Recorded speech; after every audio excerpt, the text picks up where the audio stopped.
عملی طور پہ میں نے کبھی سیاست میں حصہ نہیں لیا. میں سمجھتا ہوں ایک ڈرائنگ روم میں 10 آدمی بیٹھے ہیں تو 10 مختلف پارٹیوں سے یا 10 مختلف ان کے سوچ وچار یا دلچسپیاں ہوں گی، لیکن مجھے وہ سارے پسند کرتے ہیں، تو میں بلا وجہ ایک کی طرف کا ہو کہ باقی 9 کو اپنے مخالف کیوں کروں. جب کبھی کسی کو سمجھانے کی کوشش کرتا ہوں تو وہ سمجھتے ہیں یہ سوشل میڈیا نے ایسی زہر افشانی کر دی ہے کہ کوئی ٹھیک. کبھی کسی نے یہ نہیں بتایا کہ آپ بوڑھے کو پار کروا دیجئے، کبھی یہ نہیں بتایا کہ یہ وابڈا ٹاؤن کی جو سڑک ہے ڈبل روڈ، اس پہ سارا دن موٹر سائیکلوں والے اور متمول گاڑیوں والے رکشوں والے رانگ سائیڈ یو ٹرن سے لینے کی بجائے رانگ سائیڈ جاتے ہیں. میں ہر روز اپنے میجر صاحب کو جا کے کہتا ہوں، سیکٹری صاحب سے کہتا ہوں کہ یہاں کیمرے لگوائیں، جگہ جگہ بورڈ لگوائیں. یہ فوڈ پانڈا والے سب سے زیادہ ٹریفک کی خلاف ورزی کرتے ہیں. میرے جیسے سینئر سٹیزن کو گاڑی چلانا مشکل ہو جاتی ہے کیونکہ وہ 50 روپے کا پیٹرول بچاتے ہیں، 50 لاکھ کی گاڑی میں بیٹھے ہوئے انہیں کوئی شرم نہیں آتی کہ یہ گول چکر پہ راؤنڈ اباؤٹ کاٹنے کے بجائے اندر سے آ رہے تھے. اور ہمارے سیکورٹی والے ہیں وہ رکشے اور ٹیکسی والوں سے اور ان سے بھتہ وصول کرنے میں لگے ہوتے ہیں، لیکن یہ خلاف ورزیاں جو ہے اس کو کنٹرول نہیں کرتے. بڑی دفعہ کہا ہے.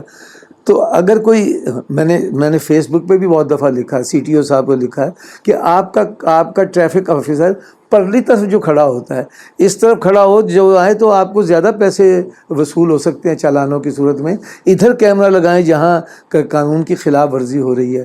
یا آپ ایک دن گاڑی لے آتے ہیں اور 2-4 گاڑیاں اٹھائی، ان سے پیسے لیے اور چلو، پھر اس کے بعد 15-20 دن. ایسے نظام نہیں چلتا. ملک کے جو چیزیں خلاف قانون ہو رہی ہیں اس کی تربیت بھی تو اس سوشل میڈیا کے ذریعے دینی چاہیے نا. وہ ناکام ہے. کئی دفعہ سوچا کہ سب اپنے جیسے دوستوں کو بلا کے یہاں پریس کانفرنس کروں اور انہیں کہوں، لیکن پھر یہی ہے کہ جو ارباب اختیار ہیں وہی کان نہیں دھریں گے تو کیسے ہوگا.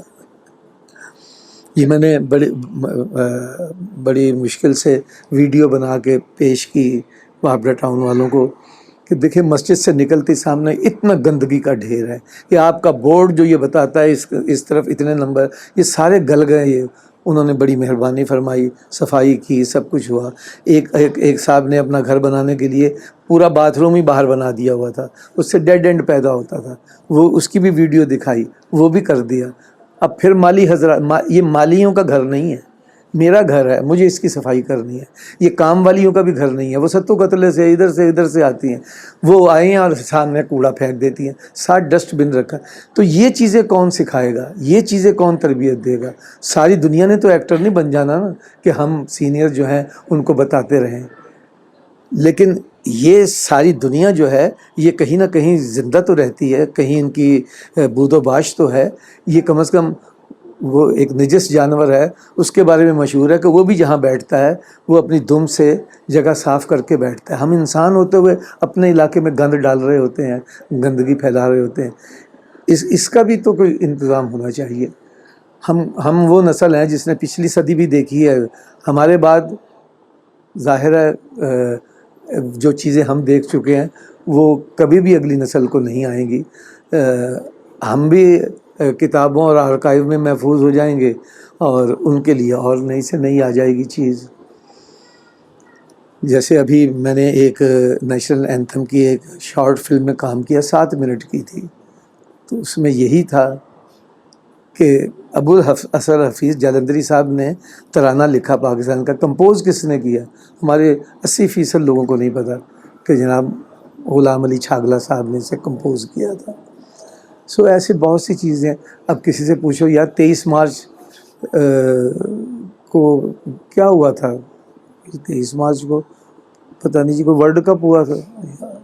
بھائی 23 مارچ 1940 کو ورلڈ کپ نہیں ہوا تھا، یہ قرارداد پاکستان پیش کی گئی تھی. ہم مایوس تو نہیں ہیں. بہت سے آپ جیسے نوجوان اور یہ BNU کے بھی نوجوان اور بہت سے اقرا یونیورسٹی سے لوگ آتے ہیں, BNU سے آتے ہیں, پنجاب یونیورسٹی سے آتے ہیں, جو ان کو تھیسس کے لیے اس کے لیے جو ملتا ہے ڈرامہ 15 منٹ کا بنانے کا, بڑے بڑے اچھے وہ تھیم لے کے آتے ہیں.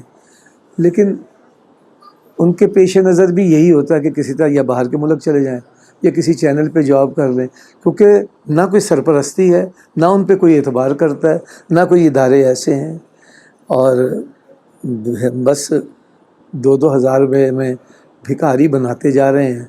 ان کو کام کرنے کی ترغیب نہیں دے رہے, ان کو مانگنے کی ترغیب دی جا رہی ہے. سر اینڈ پہ میں سوچ کے تو یہ آیا تھا کہ مجھے پتا ہے آپ کو میوزک سے کافی لگاؤ ہے, اور میں ایک بار شیخ صاحب کے ساتھ میں خیال پروگرام میں آپ کا شاید تھوڑا کچھ بنایا بھی تھا, لاہور نیوز والوں کا پروگرام تھا. بل اگر اینڈ پہ اگر آپ کوئی کلام یا کوئی ایسا پسندیدہ اپنا کوئی شعر کچھ سنانا چاہیں جو آپ کے ہمیشہ آپ کے ساتھ رہتے ہیں, آپ کو یاد رہتے ہیں. اصل میں ہم چونکہ احمد رشدی صاحب اور وحید مراد صاحب کے زمانے کے لوگ ہیں, تو اس لیے ہم تو انہی گانوں کو یاد کرتے تھے. یا پھر اکمل خان صاحب پہ مسعود رانا صاحب کے بے شمار گانے تھے پنجابی کے, یہ بہت ہٹ ہوتے تھے. آج جو فلمیں لگتی ہیں, آپ باہر نکلتے ہیں تو کوئی بھی گانا نہیں ہوتا جس کو گنگناتے ہوئے جائے. تب یہ ہوتا تھا کہ ساری فلم میں مزہ نہیں آیا, آخر میں ہاڑ آوے ڈھولن نہ جائیں, ایک گانا فلم کو ہٹ کرا جاتا تھا. اور اسی طرح جو بچا تھا وہ لٹانے کے لیے ایک گانا تھا, وہ سپر ڈپر ہٹ کر گیا, اور اسی کو دیکھنے کے لیے بار بار جا رہے ہیں. میرا ایک کالج کے زمانے میں نے لکھا تھا, آج ایک چوٹ نے بیدار کیا تو سن, زندگی بھر میں جو تڑپا تو فقط تیرے لیے, آہیں لے لے کے جو سسکا تو فقط تیرے لیے, اور اشک بن بن کے جو پگھلا تو فقط تیرے لیے. کیا یہی میری محبت کا صلہ ہے دوست, تو رہے دور مگر میں تجھے چاہتا ہی رہوں, خون پیتا رہوں اور اشک پیتا رہوں اور خون اگلتا ہی رہوں, اور تیری راہ میں آنکھوں کو بچھاتا ہی رہوں. اب تو سوچا ہے کہیں دور چلا جاؤں گا, جس جگہ تو نہ تیری یاد کبھی آئے گی, نہ تیرے جسم کی خوشبو کبھی بہکائے گی, نہ تیری زلف پریشاں کبھی لہرائے گی. میں اسی روز کی امید پہ باہیں کھولے تیرا انتظار کروں گا. اسی نوٹ پہ پھر ہم آپ سے شکریہ ادا کرنا چاہوں گا, آپ نے ہمیں آج ٹائم دیا, اور بہت اچھا لگا آپ سے بات کر کے. آپ لوگ جو ہیں وہ آج کل نمبر اور یہ بجٹ سب چھوڑے, لیکن جو لوگ ہیں وہ یاد رکھتے ہیں آپ کے کریکٹرس کو.